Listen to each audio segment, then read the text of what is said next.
राज्यभरात गोपाळकाल्याचा उत्साह, पावसातही दहीहंडीचा उत्साह शिगेला। मुंबई ठाण्यातील महत्त्वाच्या दहीहंडी पहा TV9 मराठीवर।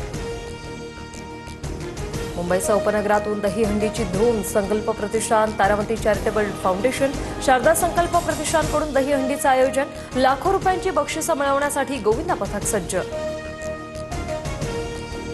जोगेश्वरीत मानाची दहीहंडी फोडत जय जवान पथकाची सलामी। जय जवान पथक 10 थर लावत स्वतःचाच 9 थरांचा विक्रम मोडणार का, याकडे लक्ष। मथुरा वृंदावनसह देशभरात कृष्ण जन्माचा उत्साह। देशभरातील इस्कॉन मंदिरात दर्शनासाठी भाविकांची गर्दी।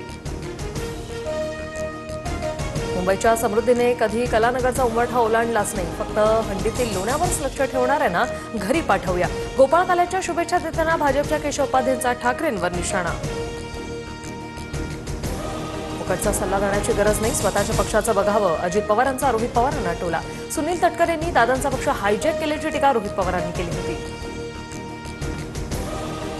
मुख्यमंत्री फडणवीसांसह शिंदे आणि अजित पवार 21 ऑगस्टला दिल्लीला जाण्याची शक्यता। उपराष्ट्रपती पदाच्या उमेदवाराचा अर्ज दाखल करण्यासाठी दिल्ली दौरा, सूत्रांची माहिती।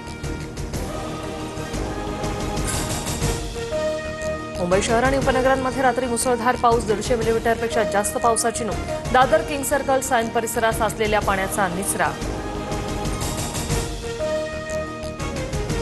हवामान खात्याकडून मुंबईला रेड अलर्ट। आज पुन्हा मुसळधार पावसाची शक्यता। नागरिकांना काळजी घेण्याचं आवाहन। सततच्या पावसामुळे हिंगोलीत कयाधू नदीला पूर। नदी दुथडी भरून वाहत असल्याने नागरिकांना सतर्कतेचा इशारा।